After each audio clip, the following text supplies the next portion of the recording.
Wait, what is going on, everybody? Welcome to the Fins Up Network. It's Ben Morgan, and your Miami Dolphins had some media availability on Wednesday afternoon. We heard from General Manager Chris Greer, Assistant GM Marvin Allen, quarterback Tua Tagovailoa, and cornerback Xavien Howard. Now, I'm not going to bury the lead. I'm going to talk about Tua first. We'll go Tua, X, and then the GMs. However, in regards to the lead, it's always going to be the lead when Tua talks, but I don't think he said anything today that was breaking news or worthy of my sleeper notification going off talking about Tua and his thoughts on retirement. Basically, everything he said either reconfirmed stuff we already know or things that we had already assumed with him and his situation. Because the first thing that you're going to think about today when you talk about this media availability was the consideration of retirement, was the talks with his family, the stuff that we legit already knew. You knew he was having these conversations about the idea of retiring. But at the end of the day, he said, you know what? I know how young I am. I know how much I love this game. I know how long I want to play this game. And he just had a kid. And he said, you know what? I want my son to be able to watch me play this game. So it wasn't like he said anything that was crazy breaking news. It was just kind of stating and reiterating the obvious of what we heard. And then questions about the jiu-jitsu and learning how to fall and doing that safely. And how do you translate that from the jiu-jitsu mat to onto the field? And everything he said was, you're going to get a lot of coach talk. You're getting a lot of quarterback talk during these types of interviews. And I will talk about that when we talk about Chris Greer a little bit more as well. However, there was nothing that really came off as like breaking news, like, oh my gosh, I can't believe Tua said that. Everything was kind of cookie cutter. It just kind of reaffirmed a lot that we already know. But some of the stuff he said he was working on here this offseason, obviously we get the photos, we get the videos of him working with Tyreek and Kanma and Jaylen Waddle and River Craycraft. All those videos have been coming out, but it's the behind the scene things. It's the working on the strength, the legs, the core, the neck. And he said the words, being able to sustain a full season. Now that is what you want to hear. You want to hear that he's doing the little things to help him become more of a built player, less fragile, we should say, not being able to put together a full season. And this goes back to even his college days.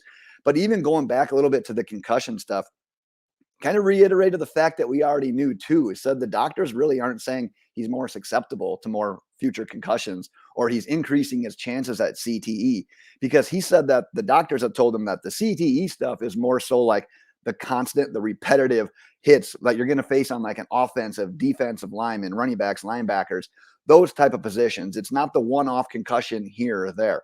So it really made him feel more comfortable with his decision to not retire and to actually be on the field and not really have his long-term health. It's a factor, but it's not like it's that one thing that's going to be continuing to drop him back as well. I did like the idea that Travis Wingfield actually kind of broke up that part of the conversation and said, hey, how do you feel? What's your comfort level? Second year of a new offense, or a new offense last year. You're not going through a new offensive coordinator. You're not trying a new scheme. And Tua kind of seemed happy to hear something like that. And it was, you know what? There are little nuances that we're changing. Offenses always evolve. But at the same time, having the same coach, having a lot of the same playmakers, being able to really build upon and really hone in that second year of the offense is just going to be something that he's very looking forward to, excited for that consistency. Let's transition from Tua into X. He talked about the new scheme as well. Obviously, the new scheme with Fangio, we're expecting more zone versus the man coverage that he's been playing most of his career. Less blitzing, less one-on-one situations with him, one-on-one with cornerbacks. And he talked about that with his ability to actually see the quarterback. He spent so much time trailing wide receivers, tailing wide receivers, not being able to have his eyes on the cornerback. And with a cornerback that's a ball hawk like Xavien Howard, I'm really excited to see what he can do with this new defense, with playing more zone coverage. So that was interesting to hear. But he also talked about his health. Basically said, you know what, after everything that I went through with the groins, with the knee, I needed rest. I needed time off. And that's what you get with these kind of issues. He actually said he suffered a lot of the injury in week 2 already. And then if you think about what happened, we had a marathon game. I believe that was the game against the Bills where they ran 3 million offensive plays. And then we had to turn around to a short week against the Bengals. And being able to having to go through that and not giving yourself the rest that early in the season took a toll on Howard. It took a toll on a lot of our guys. But he had brought that up and he kind of addressed the idea that people out there thinking that he's washed. And he said, you know what? We're just going to continue to prove them wrong. Been proving people wrong my entire football career. Just going to continue to do it. I also liked what he said about him and Jaylen Ramsey. Said, you know what? We've already had a relationship. He attended my collegiate pro day. And then one of the questions answered, basically, this is what training camp's going to look like. It's going to be kind of, you think about like an NBA Jam reference. It's 2-on-2. Waddle and Hill versus Ramsey and Howard. Who's going to win it? And he did what he's going to do. He's going to back his guy. He's going to back his position and say, you know what? The defensive backs are winning that battle every single time. But you know what that means? Like, obviously he's going to say that, but man, how competitive are those practices going to be? And how good is that going to be for Tua's continued growth and develop to face two of the better cornerbacks on a daily basis, and to have those already pretty much borderline elite wide receivers going against borderline elite cornerbacks? Those are going to make for some extraordinary practices. Looking forward to that this offseason. Typically with practice, it's not like it's aired on TV, but man, I am looking forward to those practices.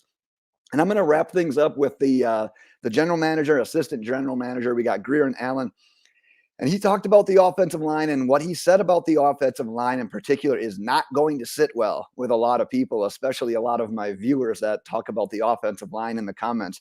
But it's that the expectation is that Austin Jackson is this team's starting right tackle. Now, he did go on to say he faced his fair share of injuries last year. He played in 2 games. He got hurt in both of them.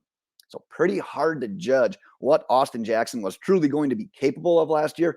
I just know when he's been in there in the past, it hasn't looked all that good, and it wasn't even great for the limited time that he had this year.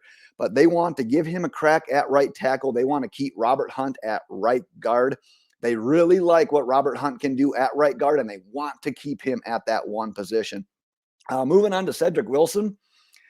Said teams have been calling. I think the odds are that he's moved, and what Greer said was that we want to do right by him. And what that means is, you know what? He came here thinking he was going to be the team's wide receiver 2 behind Waddle. Obviously, Tyreek changed all those plans. His role changes. Things happen.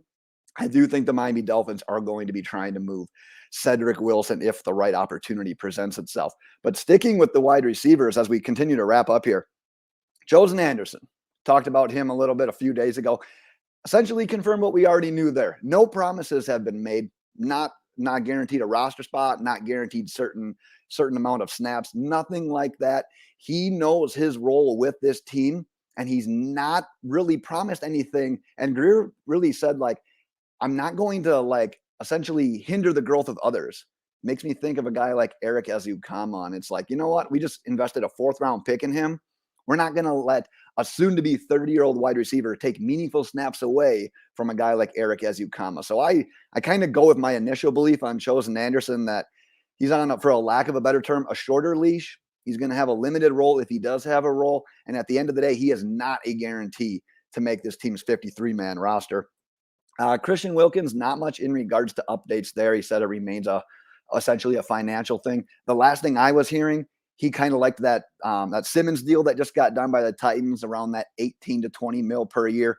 Dolphins are more in that 15 million range. So keep an eye on that. I'm assuming that's still a top priority for the Dolphins.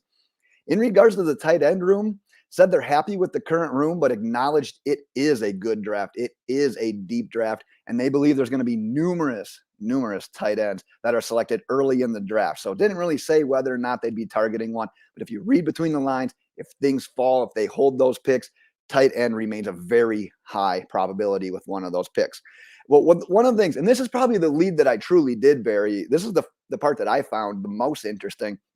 It was the idea of moving into the first round on draft day, and said that some teams on the bottom half of the first round have reached out to kind of gauge that interest. Like, hey, Dolphins, like, if our guy's not available, but you're targeting a guy towards the end of the first, would you be interested? And obviously, no movement would really be made on a deal like that until draft day, because you don't know how the board is going to fall. So it's something to keep an eye on. The one little nugget that I'll give you, and it's more so a teaser than anything that I might touch on more leading up to draft time, and I'll keep it real basic for now.